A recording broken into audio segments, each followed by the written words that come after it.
Bangladesh coast guard পশ্চিম zone কর্তৃক গোয়েন্দা তথ্যের ভিত্তিতে গত 11 সেপ্টেম্বর 2024 তারিখে রাত আনুমানিক 9:30 ঘটিকায় খুলনা জেলার রূপসা থানার বিসিজি স্টেশন রূপসা কর্তৃক একটি বিশেষ অপারেশন পরিচালিত হয়।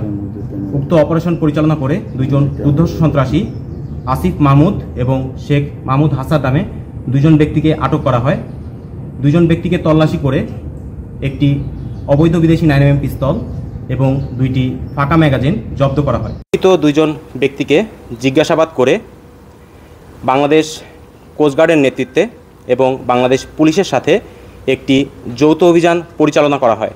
যৌথ অভিযান পরিচালনা করে আটককৃত ব্যক্তিদের বিভিন্ন আস্তানা হতে 2টি একনলা বন্দুক, 3টি দেশীয় তাজা বোমা এবং বিভিন্ন ধারালো অস্ত্র উদ্ধার করা হয়। আটককৃত ব্যক্তিরা খুলনা থানার রূপসায় স্থানীয় বাসিন্দা। তাদের নামে বিভিন্ন থানায় একাধিক মামলা রয়েছে।